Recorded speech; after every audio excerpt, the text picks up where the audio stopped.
초등학교 5학년 때쯤으로 제가 기억을 합니다.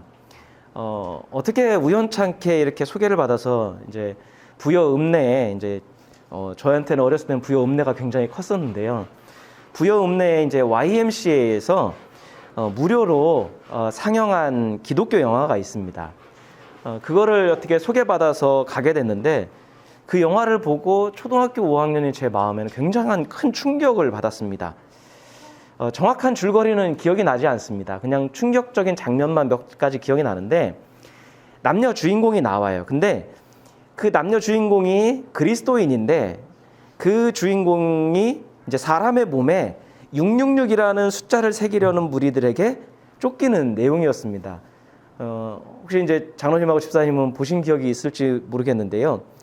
그 666을 몸에 새기면은 믿음을 배신하는 거고 하나님께 버림받는다는 내용이었던 것 같아요. 그게 왜 충격적이냐면 교회에서 당시에 이렇게 가르쳤었기 때문에 그게 눈으로 저는 보인다고 생각했습니다. 교회에서 어떻게 가르쳤냐면 이제 말세가 되면 그리스도인들을 믿음에서 떠나게 하려고 요한계시록에서 가르치는 666이라는 그 짐승의 숫자를 새기도록 이제 유혹을 한다는 거예요. 그렇기 때문에 그 666이라는 숫자를 받으면 안 된다. 666이라는 숫자를 몸에 새기면 안 된다. 그래서 저한테는 666이라고 하는 숫자가 굉장히 공포의 숫자였던 것으로 기억이 됩니다. 그러니까 교회에서는 예수께서 재림할 때까지 믿음을 지키면 신실한 그리스도인들은 어떻게 된다고요?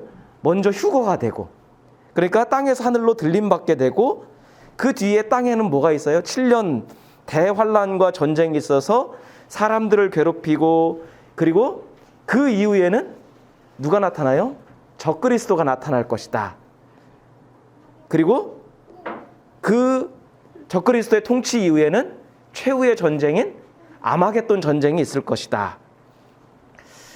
아마 한 번쯤은 다 이렇게 요한계시록을 통해서 이렇게 기억이 날 겁니다. 그리고 이 아마겟돈 전쟁까지 모든 것에서 승리한 사람은 어떻게 돼요? 먼저 구원받고 죽었던 성도들과 함께 예수께서 다시는 천년왕국에 들어가게 될 것이다. 이렇게 가르쳤습니다.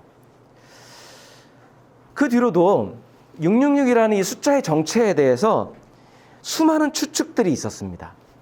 과연 666이 뭘까 했는데 1980년대 초반에는 한국에서 가장 큰 교회를 담임하던 목사가 이렇게 주장을 했어요. 컴퓨터가 666이다. 그리고 그것이 지나간 다음에 90년대 초반에는 모든 물건에 바코드가 등장하니까 바코드가 666이라고 주장하는 거예요. 뭐냐면 컴퓨터가 인간의 의식을 지배하게 되니까 666이고 그게 입증이 안 되니까 나중에 물건에 새겨진 바코드처럼 사람의 몸에도 바코드를 새겨서 다 사람의 모든 것들을 지배할 것이라고 주장을 했습니다. 근데 그것도 지나가요. 그러더니 최근 몇 년 전에는 뭐가 666이라고 주장을 하죠? 사람 몸에 베리칩이라는 것을 심을 텐데 그게 666이다라고 주장을 합니다. 또 하나의 주장이 있죠. 적그리스도의 정체가 뭘까? 들어보신 분은 있을지 모르겠지만 그 대표적인 적그리스도의 정체가 뭐예요? 유럽 연합, 유럽 경제 공동체가 생길 때, 유로가 생길 때 많은 교회들에서 주장한 게 유럽 연합의 수장이 적그리스도가 될 것이다라고 주장을 했었습니다. 이것을 믿었던 그리스도인들은 불안해하면서 말세가 가까웠구나. 요한계시록의 성경에서 예언한 것들이 성취되고 있구나라고 하면서 삶을 소홀히 하고 세상을 등지려고 하는 그런 부정적인 신앙의 모습을 보였습니다. 현실에 대한 책임과 의무를 회피하고 금방이라도 예수께서 오실 것처럼 천국에 갈 것처럼 생각을 했습니다. 근데 결국에는 이런 모든 것들이 사실과 다르다라는 게 드러났어요. 이런 모든 잘못된 소문과 엉터리 지식은 어디서 나오는 걸까요? 성경에 대한 잘못된 시각, 잘못된 해석에서 나오는 거예요. 성경이 마치 인간의 모든 앞날을 점쳐놓은 예언해놓은 그런 것처럼 생각을 하다 보니까 거기다가 다 끼워 맞춰서 자기 멋대로 해석이 나오는 거예요. 특히 한국 교회에서 가장 많이 지배하고 있는 사상이 뭐냐면, 신학적 사상이 뭐냐면 세대주의라는 겁니다. 세대주의를 설명하자면 대표적으로 요한계시록에 대한 잘못된 해석에서 나와요. 그래서 이단이든 어디든 요한계시록을 가지고 많이 해석을 하죠. 자, 요한계시록 해석하는 관점에 여러 가지가 있는데요. 그 중에 하나가 뭐냐면 미래주의적인 관점이라는 겁니다. 그럼 뭐냐면 요한계시록이 미래에 일어날 일들을 다 기록해 놨다라고 해석을 하는 거예요. 마치 요한계시록을 노스트라다무스의 예언처럼 여기는 거예요. 그래서 앞으로 벌어질 모든 사건들을 다 미리 예언되어 있다고 믿으니까 어떤 큰 사건이 있어요. 그러면 어떻게 해요? 요한계시록에서 그것을 자꾸 찾으려고 하는 거예요. 또 하나의 관점은 뭐냐면 전 역사적 관점이라는 거예요. 요한계시록이 기록되었던 주 1세기부터 시작해서 세상의 종말, 세상의 끝날까지의 역사를 순차적으로 기록해 놨다라고 보는 관점입니다. 그러니까 세상 혼란스럽게 한 재난이나 전쟁이나 질병 등이 요한계시록에 기록되어 있다고 해요. 그러니까 미래주의적인 관점과 조금 비슷하긴 한데 약간은 다른 게 이제 전 역사적 관점은 세상의 종말까지 순차적으로 기록되어 있다라고 보는 거예요. 또 하나는 뭐냐면 그 시대적 관점이라는 게 있습니다. 그건 뭐냐면 요한계시록이 기록될 당시와 직후의 사건들, 그러니까 그 당시의 성도들과 교회들, 그러니까 로마가 멸망하기까지 어떤 그 사건들을 기록했다라고 보는 거예요. 그러니까 그 시대적 관점에서 보면 요한계시록에 있는 모든 사건들은 다 역사적으로 이미 지나간 사건이라고 보는 거죠. 또 하나는 초하의 역사적 관점은 뭐냐면 요한계시록은 어느 특정한 시기의 사건이나 역사를 기록한 게 아니다. 인류 역사에서는 반복되는 게 있다. 그게 뭐예요? 선과 악의 싸움. 그러니까 요한계시록에 용과 어떤 교회의 싸움이 있는 것, 천사들의 싸움이 있는 것처럼 인류 역사는 계속 선과 악의 싸움이다. 그 반복적인 역사를 기록해 놓은 것, 역사를 초월한 관점으로 해석하는 게 바로 초역사적 관점입니다. 그 외에도 여러 가지가 있는데요. 대표적인 게 이 4개예요. 미래주의적 관점, 전역사적 관점, 그 시대적 관점, 초역사적 관점. 좀 어렵죠. 어려운데 한번 이렇게 좀 생각해 보면 왜 그렇게 돼서 요한계시록이 잘못 해석되었는지를 볼 수 있습니다. 자, 이 중에서 문제가 되는 건 뭐냐면 미래주의적 관점과 전역사적 관점인데 이게 한국교회에 들어와 있는 세대주의라고 하는 것이 받아들인 관점이에요. 자, 한국교회 기독교 초기에 선교사였던 아펜젤러나 언더우드 같은 사람들은 모두 다 그 미국의 세대주의적인 관점에 영향을 받은 사람들이에요. 그들이 활동을 하면서 한국교회는 세대주의라고 하는 게 신앙으로 자리 잡았어요. 그래서 모든 어떤 어려움이나 사건들이 있으면 요한계시록에 이미 그게 예언되어 있다라고 여겨서 거기서 자꾸 답을 찾으려고 하는 거예요. 예를 들어서 일제강점기나 세계대전이나 한국전쟁이나 세상과 사회가 혼란스러울 때마다 요한계시록에 이미 종말에 대한 것이 예언되어 있다. 그것이 환상이나 징조로 예언되어 있다라고 여겨서 자꾸 요한계시록에 있는 상징과 어떤 환상들을 그쪽으로 자꾸 해석을 하는 거예요. 네. 그리고 어떻게 해요? 그것을 세상의 종말로 연결시키는 거죠. 이제 세상의 종말이 가까웠다. 세상의 끝이 가까웠다. 그러니까 천국을 준비해야 된다.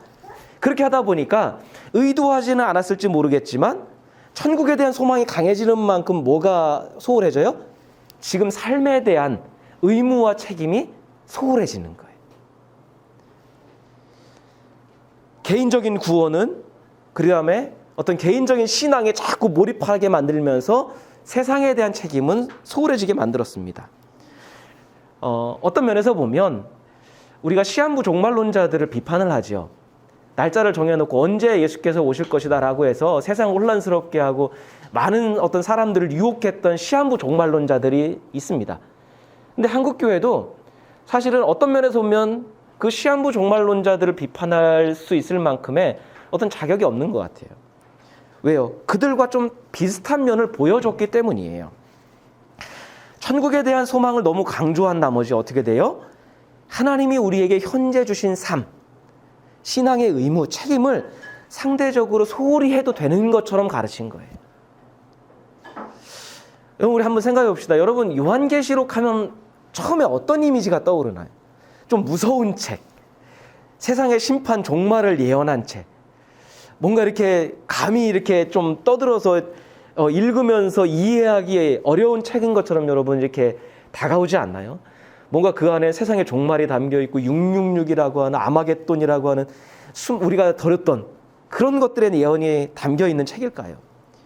그럼 우리 한번 생각해 봅시다. 만약에 성경이 미래에 대한 예언을 담은 책이에요. 그러면 성경이 기록될 당시부터 시작해서 2000년이 흐르는 동안에 이 성경의 하나님 말씀을 믿고 그리고 하나님의 어떤 구원과 천국의 소망을 바라보며 믿으며 살았던 이 사람들, 그럼 이 사람들은 어떻게 되는 건가요?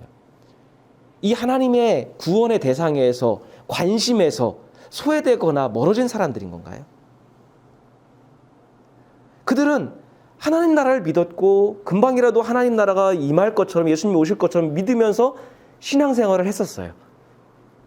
그럼 이 사람들은 어떻게 되는 건가요? 또 우리 또한 하나님 나라 가까웠다고 믿고 있습니다. 예수님이 금방이라도 재림하실 것처럼 천국에 대한 소망을 품며 살아가고 있습니다. 근데 우리 시대에 그게 이루어지지 않으면, 그러면 이 천국에서 성경에서 이야기하는 그 성도들, 그 믿음의 사람들에서 우리는 제외되는 거 아닌가요? 여러분, 우리가 성경을 읽으면서 이 하나님의 말씀이 나에게 주시는 하나님의 말씀으로 받아들이는 믿음과 신앙은 귀합니다. 왜요? 하나님 말씀으로 믿고 받아들여야 그 말씀을 따라 믿으며 신뢰하며 살아갈 수 있기 때문이에요. 그런데 성경을 해석하는 건 다릅니다. 우리가 몇 번 얘기했던 게 뭐예요? 성경은 1차적으로 누구를 위해서 기록된 거예요?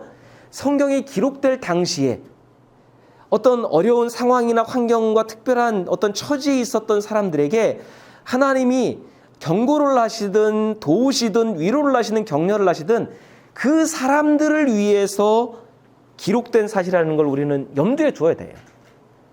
구약이든 신약이든 예언서든 복음서든 모든 하나님의 말씀은 그거를 그 당시에 들었던 사람들, 성경을 읽고 듣고 있었던 그 사람들이 1차적인 대상이라는.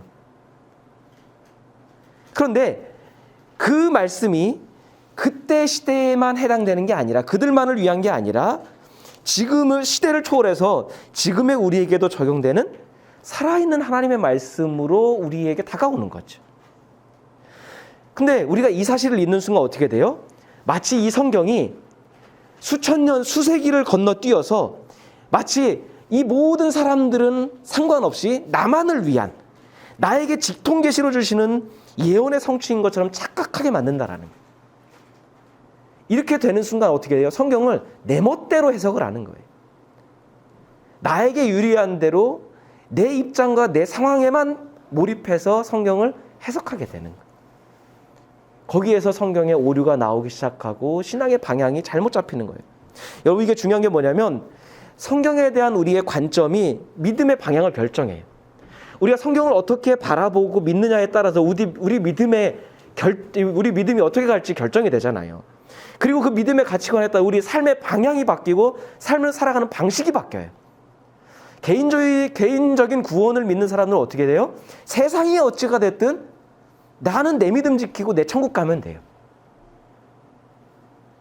결국 지금 교회와 신자인 우리가 세상으로부터 비판을 듣고 조롱을 듣는 가장 큰 원인은 뭘까요? 저는 성경을 잘못 이해한 면이 크다라고 봐요. 성경을 완벽하게 이해하고 해석할 수 있는 사람은 물론 없습니다. 저도 아직도 성경을 제가 평생을 묵상하고 한다 할지라도 성경에 대한 이해와 해석은 불완전해요. 하지만 되도록이면 성경에서 말씀하는 게 뭘까? 성경 본래의 뜻은 뭘까? 의미가 뭘까를 부단히 찾고 노력했다면 최소한 교회가 세상의 조롱거리는 되지 않았을 거라고 여깁니다. 이런 반성의 마음으로 주님의 교회는 올해 가장 어쩌면 왜곡되어 왔고 설교에서 가장 기피하는 요한계시록의 말씀을 한번 차근차근 살펴보면서 성경에 대한 바른 관점, 우리가 성경을 어떻게 바라봐야 되는지, 그 성경이 우리에게 어떤 말씀을 하시는지, 그 말씀을 받은 우리는 어떻게 세상에서 살아가야 되는지를 우리 한번 세워가도록 노력할 계획입니다. 앞서 말한 것처럼 요한계시록은 재앙이나 말세에 대한 세상의 종말에 대한 예언이 아닙니다. 이것을 우리가 전제로 요한계시록을 읽어야 돼요. 세상을 회의적으로 바라보게 만들지도 않고요. 세상을 등지게 하는 종말에 대한 선포의 기록은 더더욱 아닙니다. 한국교회는 그동안 그렇게 믿어온 면이 좀 강해요. 오히려 요한계시록은요, 이것을 읽는 이로 하여금 자신이 속한 세상을 바로 보도록 만들어요. 아, 세상이 이렇게 되어 있구나. 믿음과 현실에 관한 바른 균형 잡힌 눈을 갖게 하는 게 요한계시록이라고 생각합니다. 요한계시록을 우리가 바르게 묵상하면 세상을 바로 보도록 만들어요. 바른 믿음으로 더욱 내가 더 이 세상에서 믿음으로 성실하게 살아가야 되는구나를 깨닫게 해주고 그렇게 살아갈 수 있도록 격려하고 위로해주는 하나님의 계시가 담긴 것이 요한계시록이에요.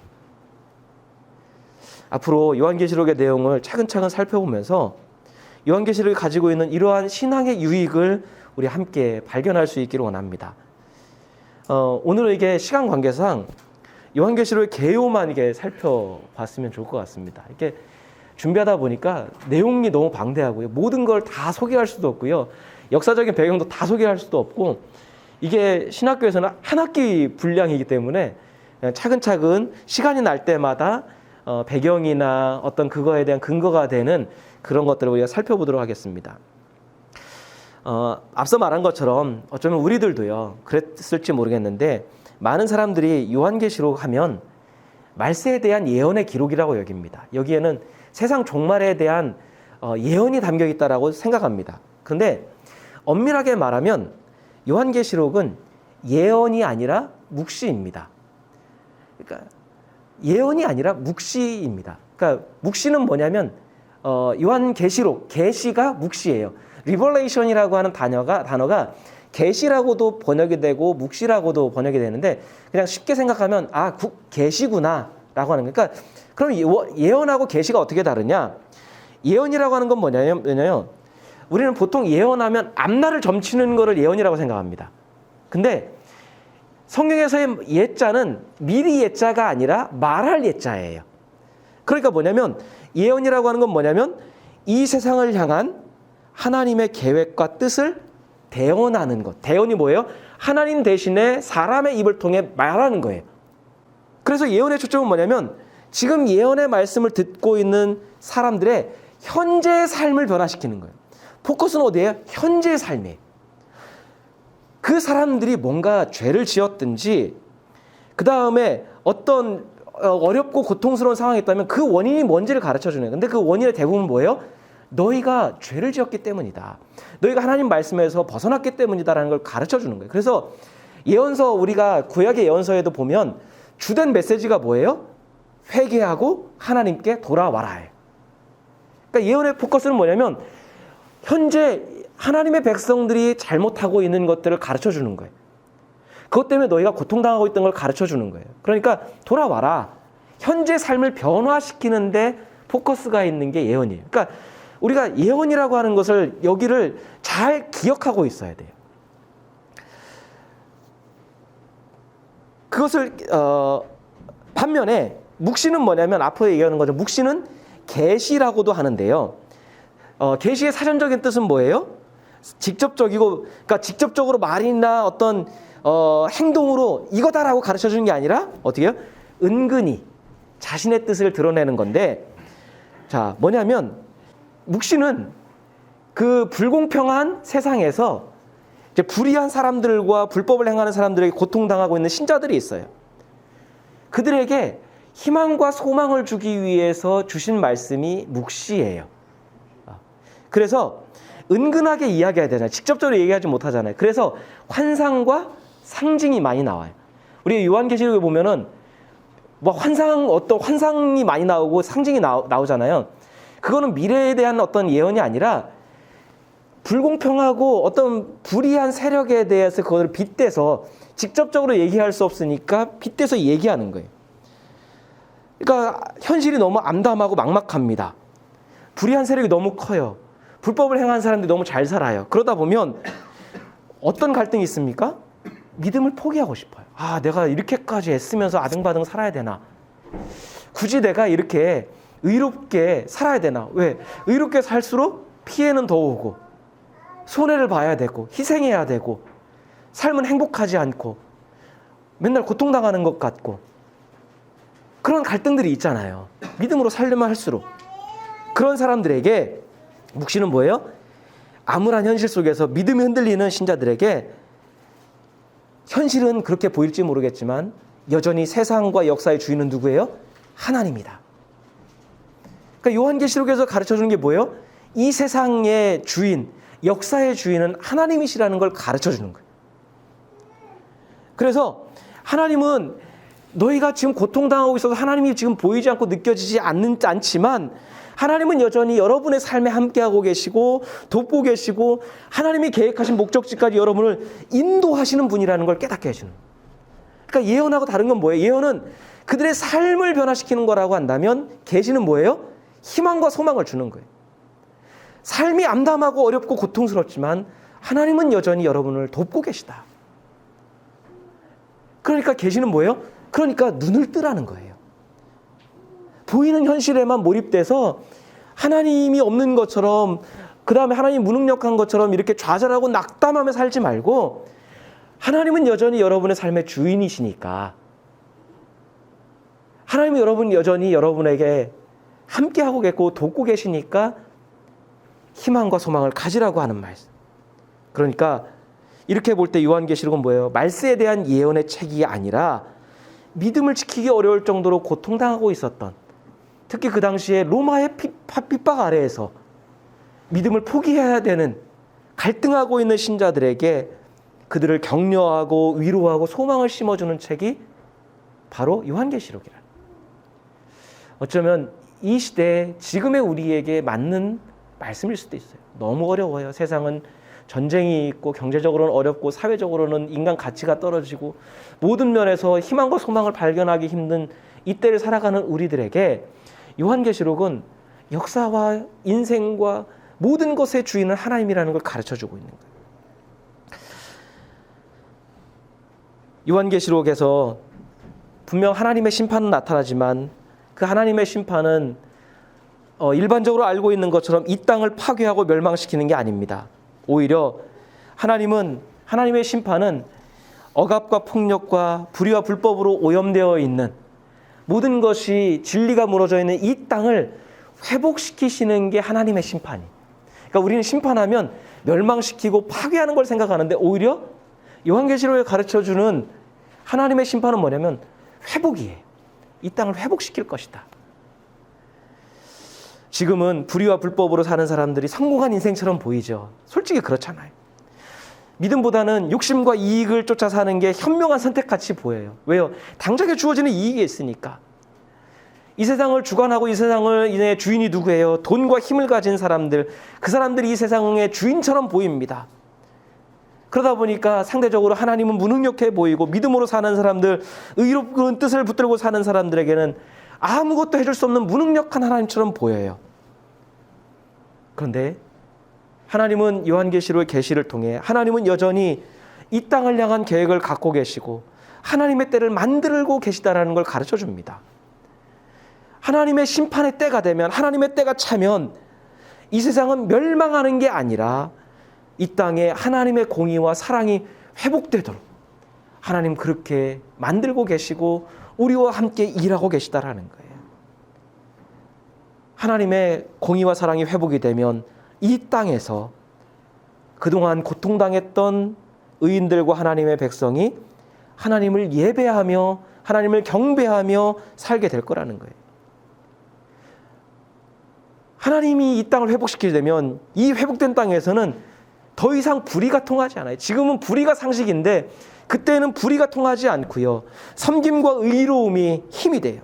지금은 돈과 권력이 힘인데 하나님의 때가 되면 섬김과 의로움이 힘이 되는 세상이 될 거라고 말씀하는 거예요.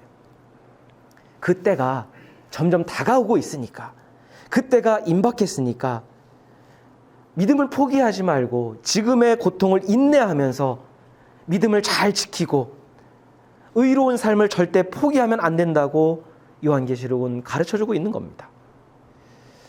그러니 요한계시록은 말세가 다가온다고 해서 현실을 도피해서 개인적인 경건에 몰입하거나 신앙생활에 몰입하라는 내용일 수 없는 거지요. 오히려 더욱 주님이 주신 삶의 위치와 역할을 굳건히 지켜서 믿음의 삶, 의로운 삶을 더 충실하게 살라고 가르치고 있는 거예요. 그러니까 이것은 앞으로 요한계시록의 내용을 하나 차근차근 살펴보면서 그것을 우리가 살펴볼 겁니다. 요한계시록은 책의 제목처럼 하나님의 계시, 하나님의 묵시를 담은 책입니다. 그래서 우리가 하나 특징적인 게 환상과 상징이 많이 나타나요. 그러니까 환상과 상징을 그냥 어떻게 해석하다 보면 엉뚱한 길로 막 격길로 빠질 수 있는데요. 아까 얘기했던 것처럼 환상이나 상징은 그 대상을 직접적으로 표현하지 못하니까, 이게 누구다라고 표현하지 못하니까 우회적으로 표현하는 거예요. 왜일까요? 그 대상이 되는 그 대상, 환상과 상징의 대상이 너무나 힘이 세고 그리고 강하니까 그것을 직접적으로 표현하면 교회와 교인들에게 직접적으로 폐해가 되는 거예요. 그러니까 그 외부 대상이 얼마나 난폭하고 무서운 자인지를 알 수 있는 거죠. 예를 들어서 일제강점기 때 일본 순사를 뭐라고 표현했는지 아세요? 개나리라고 표현했어요. 그러니까 순사를 날이라고 높여서 불러야 됐잖아요. 순사날이라고. 근데 그 앞에다가 개자를 붙이는 거예요. 그래서 개나리 간다, 개나리 간다, 개나리 피었다라고 하면은 뭐냐면 일본 순사 떴다는 거예요. 그러니까 그거를 직접적으로 표현할 수 없으니까 꽃인 개나리에다가 은근하게 이렇게 표현해서 일본 순사가 떴다라는 것을 우회적으로 표현하는 거죠. 계시록 또한 로마라고 하는 불의한 세력을 직접적으로 표현할 수가 없는 거예요. 그렇게 되는 순간에 교회가 다 소멸될 것이고 모든 교인들은 붙들려 갈 것이기 때문에 계시록에 보면 용이나 짐승이나 음녀나 바벨론 이렇게 표현하는 게 뭐냐면 로마를 상징하는 거예요. 그리고 교회에 대해서는 촛대나 그 다음에 하나님의 일곱 천사에 대해서 얘기하면서 그렇게 표현하는 거예요. 그러니까 그 환상과 상징은 지금의 우리는 이해하기 어렵지만 당시에 요한계시록 이 편지를 받았던 소아시아의 일곱 교회나 교인들은 이게 무슨 의미인지 알고 있는 거예요. 왜요? 그 당시에 교회 안에서는 통용되던 은어였기 때문이에요. 아, 짐승, 용, 이건 로마구나. 바벨론 음녀는 로마구나. 아, 촛대, 촛불, 이거는 교회구나. 그 당시에는 일반적으로 알아들었던 용어들이라는 거죠. 따라서 요한계시록을 살펴볼 때는 당시의 시대적인 배경이 어땠는지, 교회와 신자들이 처했던 상황이 어떻는지 그것을 토대로 해야 환상과 상징에서 가리키는 그 의미를 알 수가 있다는 거죠. 오늘은 1절에서 3절만 간단히 살펴볼 건데요. 거기에서 하나님께 계시록에 담긴 이 내용들은 하나님께서 그리스도를 통해서 주신 계시라는 것을 분명히 밝힙니다. 우리 말씀 같이 읽겠습니다. 이것은 예수 그리스도의 계시입니다. 이 계시는 곧 일어나야 할 일들을 그 종들에게 보이시려고 하나님께서 그리스도에게 주신 것입니다. 그런데 그리스도께서는 자기의 천사를 보내셔서 자기의 종 요한에게 이것을 알려주셨습니다. 계시는 고통과 고난 속에서 믿음에 대해서 갈등하고 있는 신자들에게 위로와 용기를 주는 거라고 했습니다. 눈에 보이는 현실에서는 하나님이 안 보여요.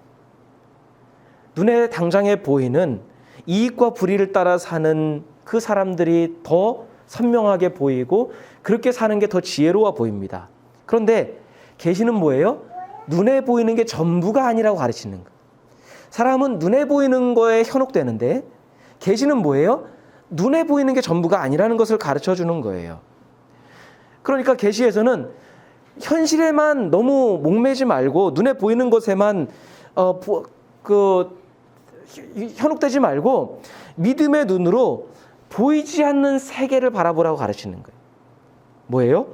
우리의 눈에 지금 현실이 너무 갑갑하고 막막하니까 보이지는 않지만 하나님은 여전히 역사와 세상을 주관하시고 우리의 삶을 붙들고 계시다는 거예요. 하나님은 여전히 하나님의 뜻을 놓지 않으셨고 이 세상을 향한 희망과 소망을 포기하지 않으셨다는 거예요. 그러니까 계시는 뭐예요? 눈에 보이는 현실에 타협하지 말아라. 눈에 보이는 불의한 세력에 굴복하지 말아라. 현실은 어렵지만 하나님을 믿고 믿음으로 하나님 나라를 바라보고 하나님의 때를 준비하라고 가르치는 거예요.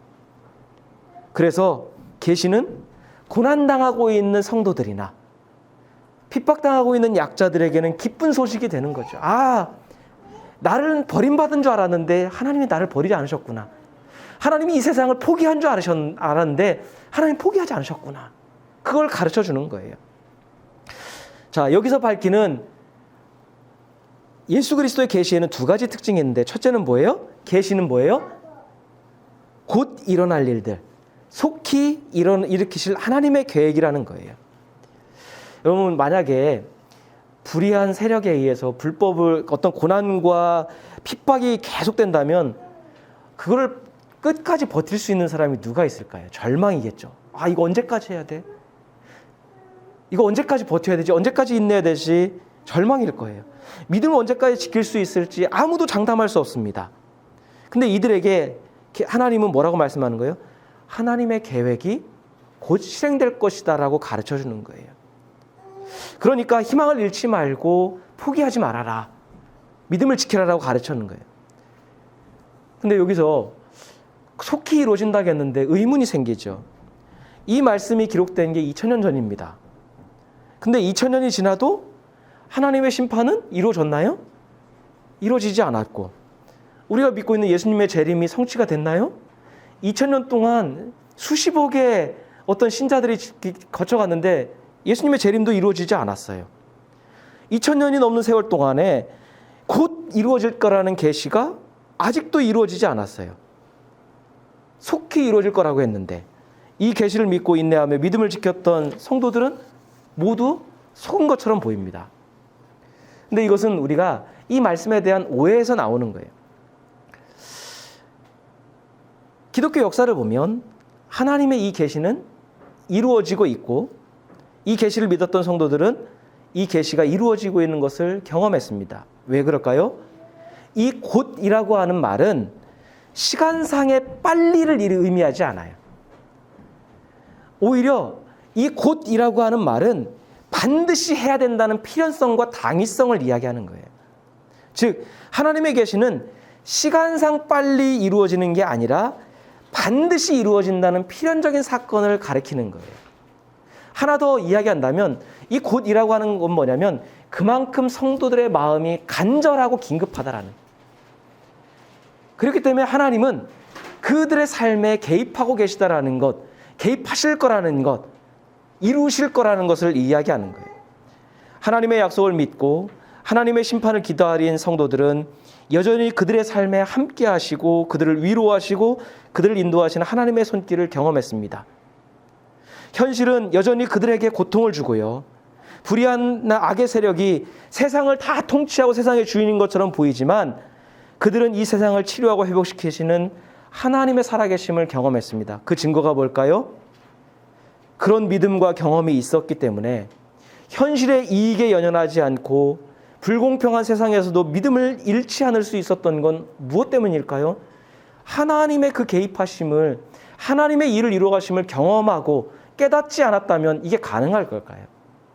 하나님 나라를 위해 모든 것을 포기하는 순교적인 삶이 가능했던 거는 단순한 신념과 믿음으로 가능했던 걸까요? 아니죠. 하나님이 내 삶에 이루어 가시는 하나님의 역사를, 그 경험을 내가 체험하지 않으면 우리는요, 불공평한 상황에서 믿음을 끝까지 지킬 수 없어요. 순교적 삶 불가능합니다. 그러니까 곧 이루실 거라는 그 하나님의 약속은 그 말씀이 떨어진 순간부터 모든 성도들의 삶에 이루어 가고 계셨던 거예요. 이것은 계시의 둘째 특징과 연결되는데요. 이 계시는 누구에게 보여주신다고요? 하나님의 종들에게 보여주신다는 거예요.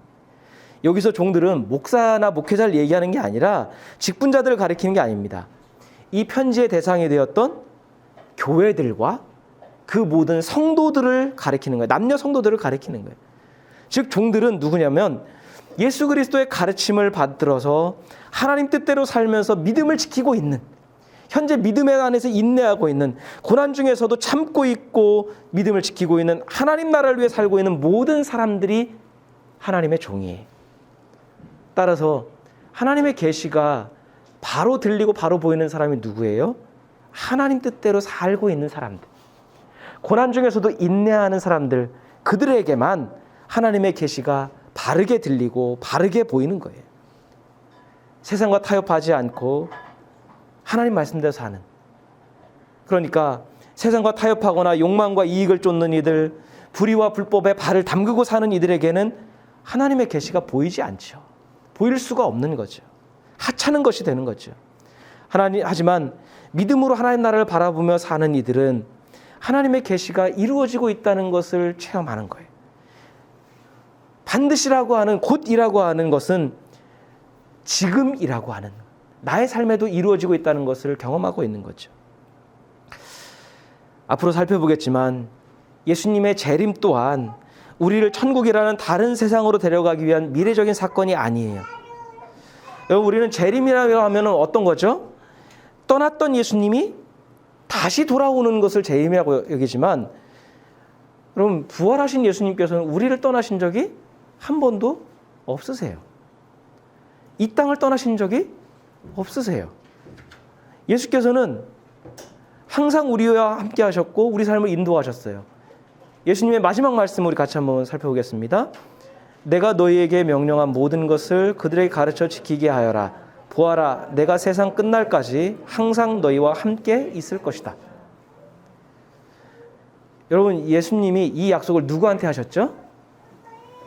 지금 예수님의 마지막을 지켜보고 있는 제자들과 성도들에게 하셨습니다. 이 약속을 믿는 신자들에게 하셨습니다. 항상 함께 있다는 말은 뭐예요? 떠나지 않겠다는 거잖아요. 따라서 예수께서는 이 세상을 떠나지 않으시고 신자들의 삶에 늘 함께하고 계셨고, 그들이 하늘 때마다 계시를 통해서 하나님의 뜻을 가르쳐주고 드러내셨다는 거죠. 따라서 예수님의 재림은 이 땅을 예수님이 떠났다가 다시 돌아오겠다는 그런 의미가 아니라